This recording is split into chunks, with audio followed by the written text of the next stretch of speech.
చపాతీ రోటీ కాకుండా సంతృప్తిగా రైస్ కూడా తినవచ్చు. Doctor rice, sugar free rice, doctor rice, diabetic rice, sugar పెన్సని బియ్యం, డాక్టర్ రైస్. ముమ్మాటికి ఇది 10 మందితో చర్చించి 10 మందితో మాట్లాడినప్పుడు నాకు మనసుకి తట్టి ఈ కార్యక్రమాన్ని ముందుకు తీసుకెళ్తా ఉన్నాం.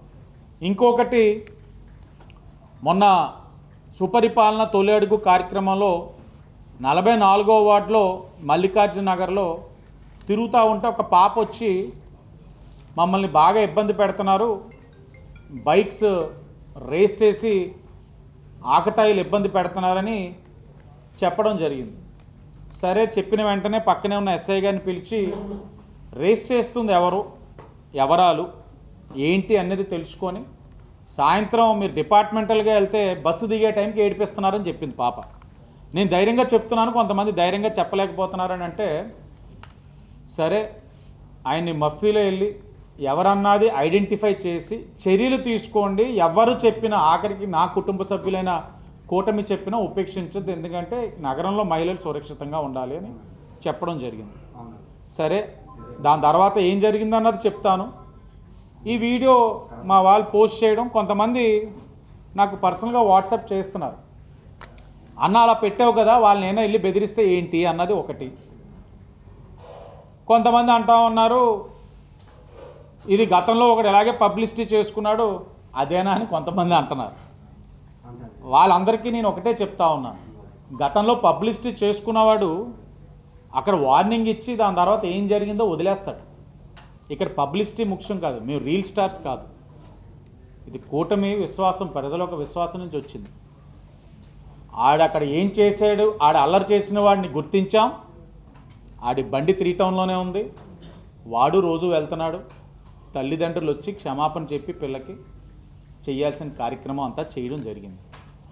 వీడియో పెట్టడానికి కూడా ముఖ్య ఉద్దేశం ఏంటంటే, ఇది స్ఫూర్తిగా తీసుకొని ఆ పాపలో ఉన్న ధైర్యాన్ని స్ఫూర్తిగా తీసుకొని ఇంకొంతమంది నాకు తెలియచేస్తారన్న స్వార్థంతో పెట్టాను తప్ప పబ్లిసిటీతో కాదు. ఇంకొకటి, పెట్టిన తర్వాత అమ్మాయి జోలికి వెళ్తే ఏంటి అన్నారు. ఒక్కసారి నేను కానీ నా కూటమి కానీ భరోసా ఇచ్చిన తర్వాత వెళ్ళే ధైర్యం ఎవరికి లేదు. చేస్తే ఎవరైనా ధైర్యం చేస్తే ఏ విధంగా చర్యలు ఉంటాయన్నది అప్పుడు చెప్తాం. ఎందుకంటే నేను మరలా చెప్తా ఉన్నా, నా మీద విమర్శ చేసినా, నా కుటుంబం మీద, నా భార్య నా కొడుకుని విమర్శ చేసినా ప్రజాస్వామ్యబద్ధంగా గౌరవంతో కామ్గానే ఉంటాను.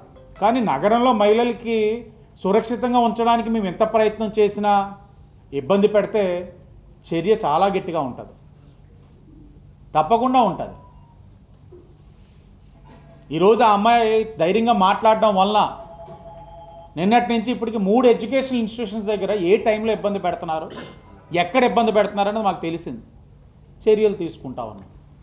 అంటే ప్రతిదీ మనం రాజకీయంగా మేము ఆలోచించలేము, ఎందుకంటే మేము చేసే ప్రతి కార్యక్రమం 10 మందికి ఉపయోగపడుతుందేమో అని ఆలోచిస్తున్నాం. పబ్లిసిటీ అంటే ఏంటంటే యాక్షన్ తీసుకువెళ్ళిపో కోటే అంతే. కానీ మేము పోస్ట్ ఫాలోఅప్ ఉంటుంది, తల్లిదండ్రులతో కూడా మాట్లాడి మార్చుకోకపోతే చర్యలు ఉంటాయని చేసే కార్యక్రమం చేస్తున్నాం. మీ ద్వారా అందరికీ తెలియాలన్నది మా ఆలోచన. ధన్యవాదాలు. తెలుగులో న్యూస్ కి ఫాస్టెస్ట్ యాప్ ఇప్పుడు టోటల్లీ న్యూ అవతార్లో జస్ట్ 5 seconds లో కంప్లీట్ న్యూస్. సోషల్ మీడియాలో ట్రెండ్స్ కి one stop solution. Live TV app voice search option తో ఇప్పుడే డౌన్లోడ్ చేయండి లేదా అప్డేట్ అయిపోండి. యాప్ లింక్ డిస్క్రిప్షన్ లో ఉంది.